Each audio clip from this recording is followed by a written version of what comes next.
бозиҳои гурӯҳии Лиги Чемпионҳои Осиё дар минтақаи Шарқ ба поён расиданд. Дар гурӯҳи F ду даста Улсан Ҳюндаи Кореяи Ҷанубӣ ва Патум Юнайтеди Таиланд роҳи худро ба бозиҳои 8 якниҳоӣ ҳамвор карданд. Улсан дар 6 вохӯрӣ ягон маротиба мағлуб нагардид. маҳз дар даври охир дастаҳои муваффақ бо ҳам қувоз буданд. Тамошо кунед.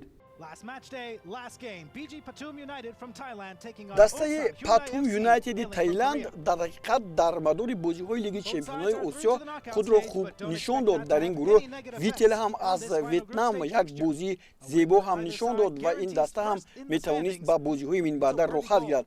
Аммо ҳоло мо бозии байни дастаҳои Патум Юнайтеди Таиланд ва Улсан Ҳюндайро мебинем, ки он ҳам хеле зебову ҷолиб сурат гирифт, вале ба нафъи футболбозони соҳибони майдон, ки ин бозиҳо дар Таиланд гузаштанд, набуд. Футболбозони дастаи Улсан Ҳюндай танҳо тавонистанд, ки дар нимаи аввал дар дақиқаи 31 тавассути голи задаи Ким Мин Ҷун ҳисобро боз кунанд. Ҳоло дар ин гурӯҳ вақте ки назар мекунем, Улсан Ҳюндай ҳамаи бозиҳояшро бо пирӯзӣ ҷамъбаст карда буд.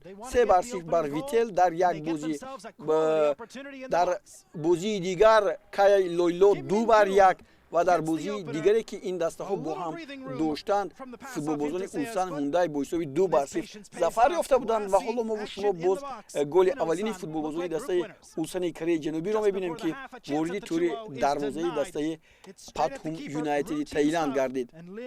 Патум Юнайтед ҳам имсол хеле бозияш хуб буд ва тавонист, ки ба бозиҳои минбаъда барояд. Дар қисми дуввум футболбозони ин даста кӯшиши зиёд карданд, ки ҳисобро баробар кунанд. Яке аз ҳуҷумҳое, ки ҳоло мо шумо мебинем, қариб буд, ки вориди тури дарвозаи Улсан Ҳюндай гардад, аммо ин тавр нашуд. Дар натиҷа футболбозони Патум Юнайтед Вителро бо ҳисоби 2-0 як маротиба мағлуб карданд. Дар бозии дигар Кая Илолойро бо ҳисоби 1-0 шикаст доданд ва тавонистанд, ки дар маҷмӯъ соҳиби 12 имтиёз гарданд. Ва ҳоло голи дуввуми футболбозони дастаи Улсан Ҳюндай ҳам вақти заданаш наздик мешавад, ки футболбозони дастаи Кореяи Ҷанубӣ дар дақиқаи 87 хеле хуб моҳирона бозӣ карданд ва тӯби дуюмро вориди тури дарвоза карданд. Валерий Казашвили, ки дар бозиҳои гузашта голҳои зиёд ҳам зада буд, ҳамин гуна як бозии зебо нишон дод. Дарвозабонро ҳам моту маҳбуд кард аз Чатчай Будромро ва тӯби дуюмро вориди тури дарвоза кард. Дар натиҷа футболбозони дастаи Улсан Ҳюндай аз зинаи аввал тавре гуфтем ба бозиҳои минбаъда рафтанд.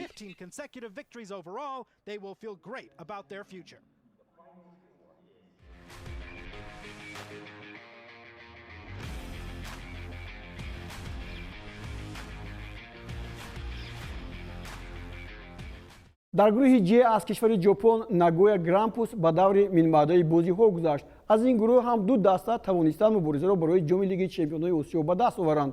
Pohang Steelers аз Кореяи Ҷанубӣ зинаи дуввумро ишғол кард ва дар даври охир маҳз вохӯрии пешсафон сурат гирифт, ки мо ҳоло пешкаши шумо мегардонем. Ба дарвозаи холӣ равон кард 1-0. футболбозони дастаи ва ҳамин зарбаашро ба ҳамун зарба ин гол эмини дошт. Ясуто Вакизава зарбаш бисёр ғалабакунанд ба бозиҳои минбаъда рохат мегирифтанд, аммо инҷо футболбозони дастаи Кавасаки Фронтале интиқомро гирифтанд, аммо ҳарду даста ба бозиҳои минбаъда рохат гирифтанд.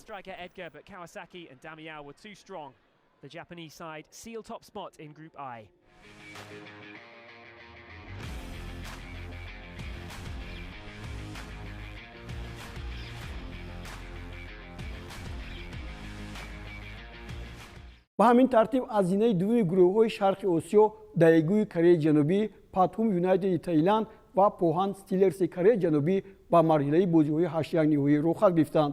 Дар маҷмӯъ 4 даста аз Кореяи Ҷанубӣ, 3 даста аз Ҷопон ва ҳамагӣ 1 даста аз Таиланд то ҳанӯз муборизаро барои ҷоми имсолаи Лиги Чемпионҳо аз даст надоданд.